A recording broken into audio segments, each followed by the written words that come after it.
Buenos días, damas y caballeros.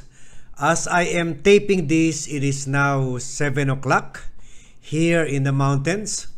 At VAT is still fighting it out. VAT is still going at it. So sana po maglalambing lang po ako sa inyo para hindi sayang yung time ni VAT away from my business, and hindi sayang yung effort ni VAT.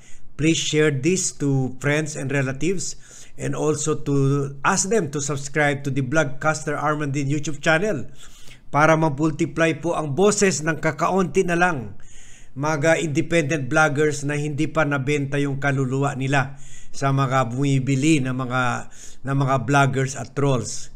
Tingnan nyo, habang nagba-vlog ako, minomonitor ko rin yung negosyo, yung 20 CCTV sa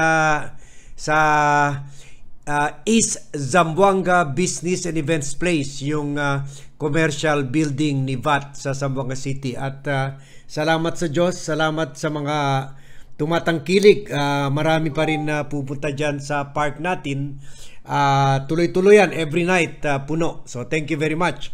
So pero syempre big effort ito sa akin, ha?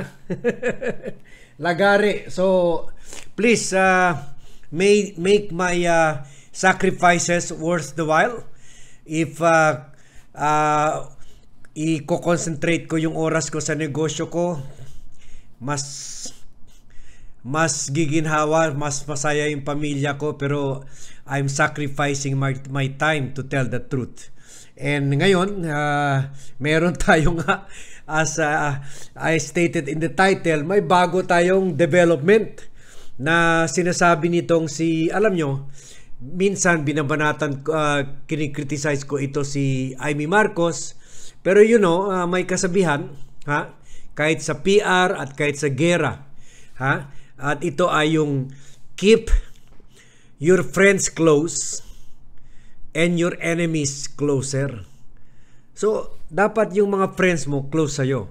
Pero lalo na yung kalaban mo, mas dapat minomonitor, para mas close sa'yo, mas minomonitor mo siya parati kung anong gagawin or anong ginagawa sa'yo, o anong pinaplano niya gawin sa'yo. That's why we give credence dito kay Amy Marcos, kasi syempre nandun siya sa, unless she's a good pretender na later on traitor niya si Sara Duterte, kakalabanin niya sa 2028. Pero for now, dikit na dikit siya sa Duterte camp.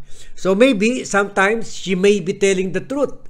Baka yung mga pinaplano nila sa kampo ni Duterte, ito yung binabanggit niya sa publiko. At ngayon, very alarming itong sinasabi niya na yung coup plot daw ay coming from inside, or coming sa loob mismo ng Marcos camp. Ibig sabihin, yun, either mga cabinet members, mga dati sa military, or yung mga active generals ng Armed Forces of the Philippines and the Philippine National Police. So, whether we believe it or not, we'll see. Time will tell, and also tanungin natin later on yung mga sources natin. At sabi nga ni Amy, nabanggit na niya ito sa kapatid niya. Sabi niya, and I quote sa interview sa Super Radio DCBB, nababanggit pero hindi naman siya masyadong naniniwala, at palagay ko maraming disturb pero galing mismo sa loob. Yun. Kasi if listen to yung mga nagpo-promote dito, ay more sa mga retired generals, yung mga wala na sa kwan ngayon, sa inner circle, or hindi na active sa gobyerno. Pero itong sinasabi ni Amy, maybe this could be true. Dapat, di ba sabi ni Browner na yung mga retired, kinakausap yung mga active officials and personnel. So hindi natin masasabi, baka tahitahimik lang ang Duterte camp, papulburon-pulburon na picture lang, pero malalim na pala ang galaw nila. Don't forget, ha? meron tayo unleashed Chinese money. In the end, pera-pera lang man ng mga generals na yan dahil kinurap na yan ni former President Duterte. So baka makuha pa rin yung loob nila.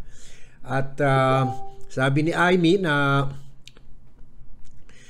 binabaliktad rin niya dito sa statement na si Marcos daw ang nakikipag-away kay Duterte. Sabi niya, nanghihinayang ako na talaga namang ayos na sana ang unit team. Wala nang alitan. Ang tapang-tapang ng mga Duterte hindi naman nakikipag-away. Bakit natin ginugulo? Abay, iba na ang pakay niyan. So yun.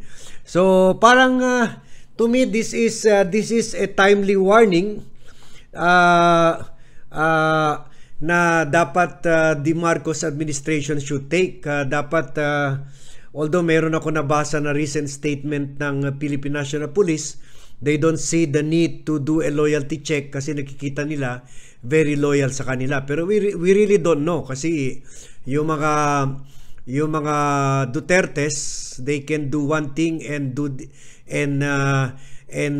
act the other way. Tulad yung pagpapasip-sip kay Marcos recently sa press con niya, and then banata naman sa polvoron picture. So very astute political player rin yan, o magaling na political player rin yan si Tatay Diggs. Kung wari lang, pabiro-biro, kung wari lang, hindi alam kung anong sinasabi. Pero minsan, nilalaro ka na yan. And I should know because he had been my PR client before. So, sabi pa nga ni Amy, dapat daw, maingat daw parati yung kapatid niya. Sabi niya, palagay ko naman hindi pwede ang sistemang ganito.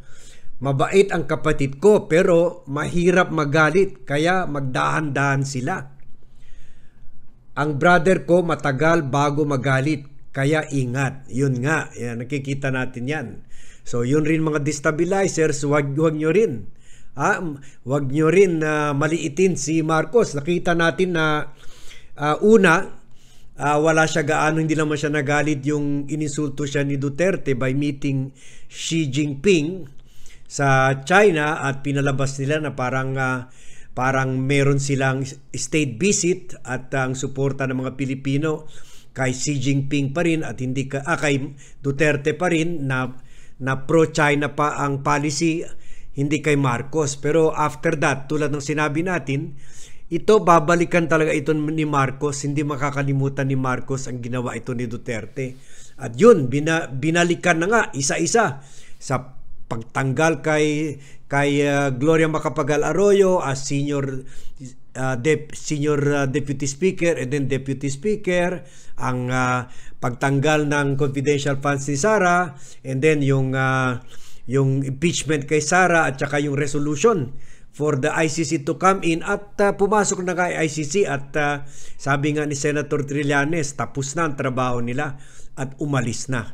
So these are very strong political developments and I hope President Marcos, tayo ayaw rin naman natin sa gulo kung hindi tayo ginugulo ng mga politiko tulad yan sa ginagawa nilang chacha moves na yan nila Speaker Martin Romualdez, and I still hope President Marcos will deny being behind that and will ask order Romualdez to backtrack para tumigil na itong chacha PI ng ina ng mga congressmen na moves na ito or People's Initiative moves to amend the Constitution. So I hope Marcos will take this advice from his sister kahit sabihin natin na nasa kabilang kampo na ito, pero who knows, the Marcoses put her there so that she knows what are the plans of the Dutertes at baka na marami na rin siya narinig na successful ang gapangan. Pwede ito ang realidad kaya dumistansya na si President Duterte kuno sa mga kutoks na yan. Sabi niya, mga gago at mga stupido na niwala na kasama ako dyan. Pero baka ginawa niya yun para maging kampante na yung Marcos administration. Yung pala, gumagalaw na para sila sa loob at marami na pala sila na convince dyan sa loob. So, these are the developments as of today.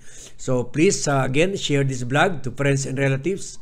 At sana makaabot ito kay Marcos so that he will take a cautious stand at monitor niya mabuti yung sitwasyon. Tayo naman, we want stability for our country, kahit critical tayo kay Marcos paminsan-minsan, but we don't also want